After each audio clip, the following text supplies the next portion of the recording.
এই দুতু, এটা কি হচ্ছে এখানটায়? ওই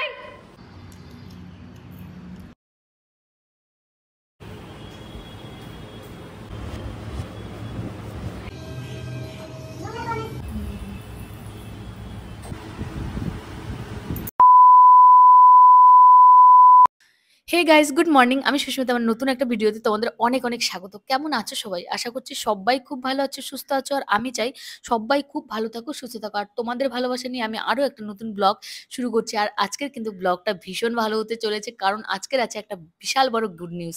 আমার কাছে তো গুড নিউজ, কারণ 6 মাস পরে ফৌজিবাবু বাড়িতে আসতে চলেছে।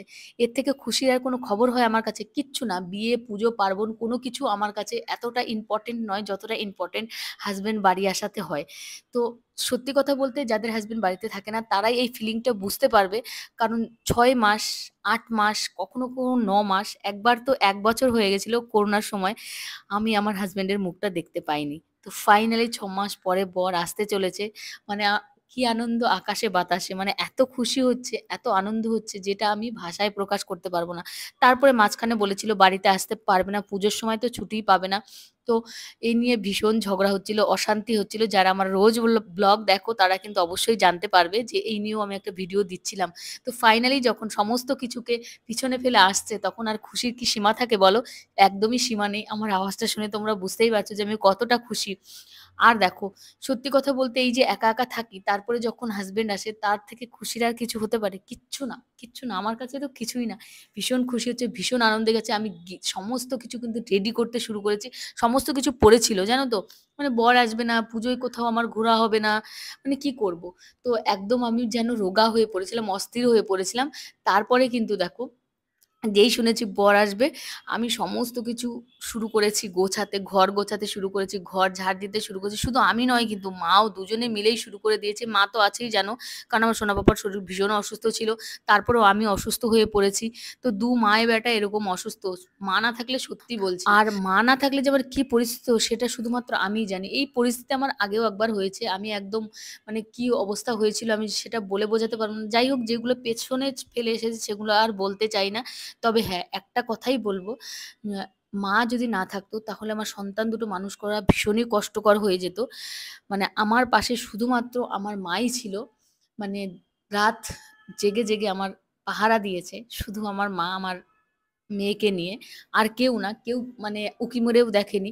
তো সেই দিনগুলো যখন পার করেছি, তখন আর সেই দিনগুলো আমি মনে করতেও চাই না। মনে পড়লে ভীষণ কষ্ট হয়, এই যা আর কি। আমি কিন্তু ঘর পরিষ্কার করে, ঘর ঝুল ঝেড়ে কিন্তু আমি বাজারে গিয়েছিলাম। বাজার থেকে ইলিশ মাছ এনেছি, ছোট একটা মাছ এনেছি, চিকেন এনেছি। কারণ আমার মেয়ের আবদার ছিল, মাম্মা আমি অনেকদিন ফ্রাইড রাইস আর চিকেন খাইনি, আজকে আমি ফ্রাইড রাইস চিকেন খাবো। তো যাই হোক, ও যখন বাড়িতে ছিল তো আমি তাই ভাবলাম ফ্রাইড রাইস আর চিকেন করি। তো যাই হোক, ওকে আমি খেতে দিয়ে দিয়েছি, আর সবাই কিন্তু আমরা খেয়ে নেব। খাওয়ার পরে কিন্তু আরো অনেক কিছু গোছানোর বাকি আছে। এই যে দেখো, কারণ তো অনেক দিন পর বর মশাই বাড়িতে আসছে। আর কি বলবো, তো যাই হোক, জামা কাপড় এগুলো সমস্ত কিছু গুছিয়ে আমি রাখি। আর আমার ঘর গুছিয়ে কোনো লাভ নেই, কারণ আমার সোনা পাপা যা অবস্থা করে, আমি এখনই গোছাবো, তার 10 মিনিট পরে আমার ঘর যা তাই। কিন্তু কি করব, ঘর গোছানো না থাকলে না ভালো লাগে না। আর জামা কাপড়গুলো এতটাই অগোছালো হয়ে গেছিল, ওই টান মেরে মেরে পরা আবার ঢোকানো, এইরকম করে করে এই অবস্থা হয়েছিল। আমার তো এখানে আলনা টালনা কিছুই নেই, শুধু একটা ওয়ার্ড্রফই আছে। সমস্ত জিনিস এর মধ্যেই থাকে, আর কিছু জিনিস বাইরে থাকে। সত্যি বলতে নিজের ঘর না থাকলে না সাজাতেও ইচ্ছে করে না। আর হচ্ছে এই যে আমাদের কত হাজার হাজার, যে লাখ লাখ বলবো, হাজার বললে ভুল হবে, টাকা নষ্ট হয়, সেটা কি বলবো। এখানে যাচ্ছি একটা কিনছি, সেটা আবার অর্ধেক দামে বিক্রি করে দিচ্ছে। এই যে এসেছি ঘর কানাতে, কত জিনিস কিনতে হয়েছে, আলমারি বলো, খাট বলো, ফ্রিজ, মানে সমস্ত কিছু কিনেছি। আবার এইগুলো আবার বিক্রি করতে হবে, মানে কি বলবো, এই করে করেই যেন মানে অর্ধেক টাকায় এই দিকেই চলে গেল। নষ্ট বলা চলে এগুলো।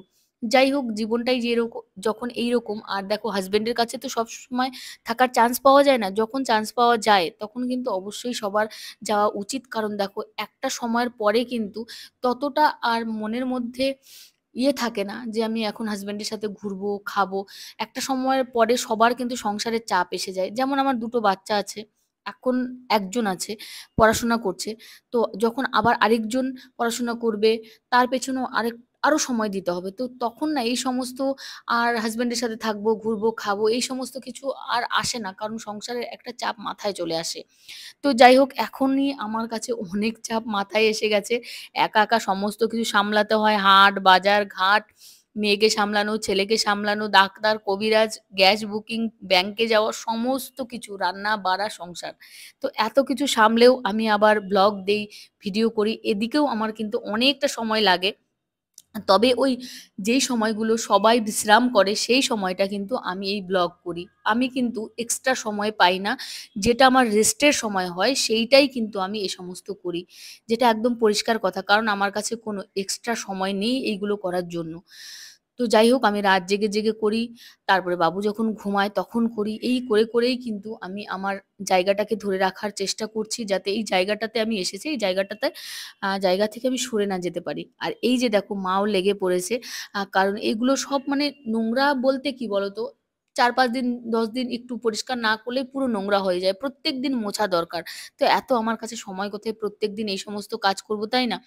তো এখন সামনে পুজো, বরমশাই আসছে। তো ভাবলাম সমস্ত ঘর ঝকঝকে চকচকে করি। তো ঝকঝকে চকচক আমি করলেই তো হবে না। দেখবে এইগুলো আমি গোছাবো, তার ৫ মিনিট পরে এসেই বাবু কি অবস্থা করে। তো দেখো এই ভেতরটায় কত জায়গা আছে।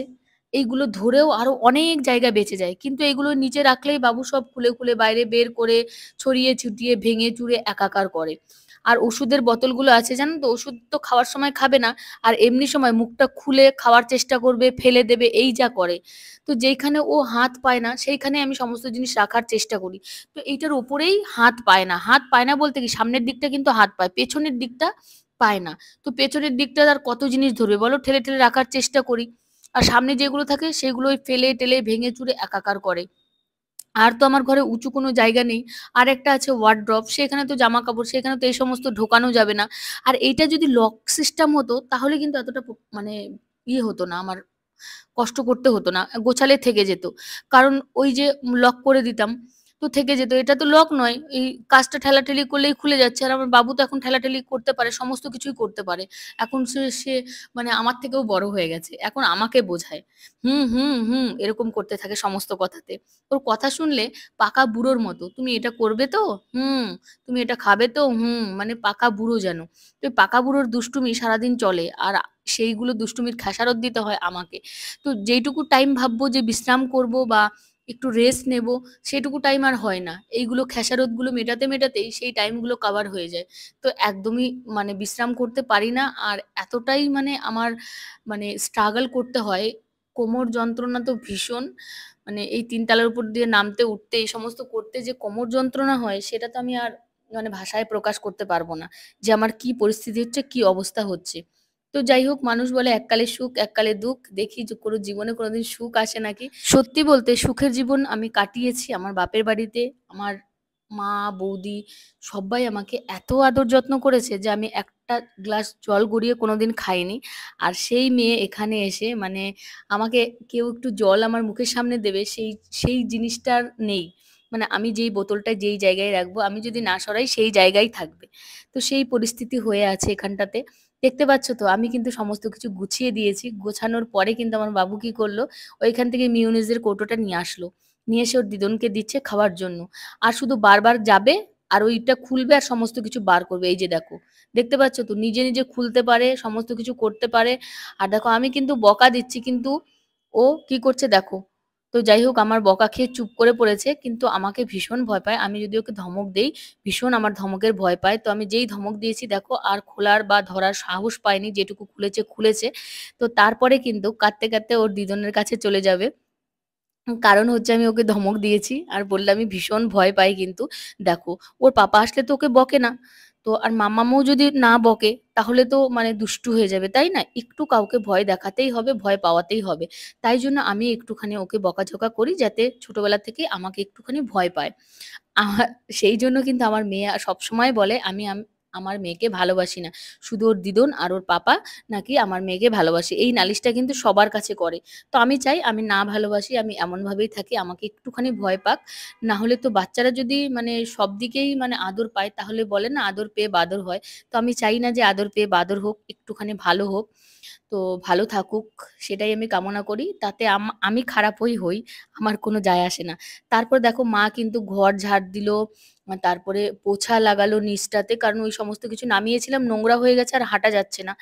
আর আমার বাবু কিন্তু মা বাবা আসার পর থেকে কোল থেকেই নামতে চায় না, শুধু কোলে উঠবে, শুধু কোলে উঠবে। মা কিন্তু কোলে নিয়ে নিয়ে সমস্ত কাজ করার চেষ্টা করে, মারও তো এখন বয়স হয়েছে, কোলে নিয়ে আর কত করবে, মারও কোমর যন্ত্রণা করে। তারপর সমস্ত কাজ মাই করছে। বললাম না, যার মা নেই তার কিচ্ছু নেই। মা আছে বলে কটা দিন ভালো করে আরাম করে খাচ্ছি, মা চলে গেলে আবার সেই আমার জীবন যুদ্ধ শুরু হয়ে যাবে। আর মাও বারবার বলে, থাক তোর কিছু করতে হবে না, যে কদিন আমি আছি করছি, পরে তো তুই করবি। তো এই করে করেই হচ্ছে, মাই সমস্ত কিছু করছে। তো আর যতটুকু হোক আমি করছি, আমি রান্নাটা আমিই করি, বাদ বাকি কাজ মা সমস্ত কিছু করে। কারণ ওই বললাম রান্নাটা খেতে ভীষণ ভালোবাসে। তো যাই হোক, তারপরে কিন্তু বিকেল বেলায় আবারও বাজারে গিয়েছিলাম, অনেক কিছু বাজার করলাম। কারণ বললাম ওই যে আমার বরমশাই আসছে, তো বাজারঘাট তো সমস্ত কিছু করে রাখতে হবে, তাই না? তো তাই জন্য একটু বাজারে গিয়েছিলাম, সমস্ত কিছু বাজার করে নিয়ে এলাম। আর তারপরে আমার মেয়ের আবদার ছিল, মাম্মা একটুখানি মোমো আনবে। তো অনেকদিন মোমো খাইনি আমাকে বলছে। তো যাই হোক, তারপর আমি ওর জন্য একটু মোমো নিয়ে আসলাম। আর সোনা পাপা কি করছে দেখতে পাচ্ছ তো? সোনা পাপা মোমো নিয়ে টানাটানি করছে। আমার সোনা পাপাও মোমো খায়, তো একটুখানি গরম ছিল বলে ধরতে ভয় পাচ্ছে। তো যাই হোক, সবাই ভালো থেকো, সুস্থ থেকো, সকলকে অনেক অনেক ধন্যবাদ, অনেক অনেক ভালোবাসা আমার ভিডিও দেখার জন্য। তো যাই হোক, ফাইনালি বর আসছে, অনেকদিন পর একটু সুখের মুখ দেখবো। আর এবার থেকে তোমরা কিন্তু আমার ব্লগে তোমাদের দাদাভাইকে দেখতে পাবে।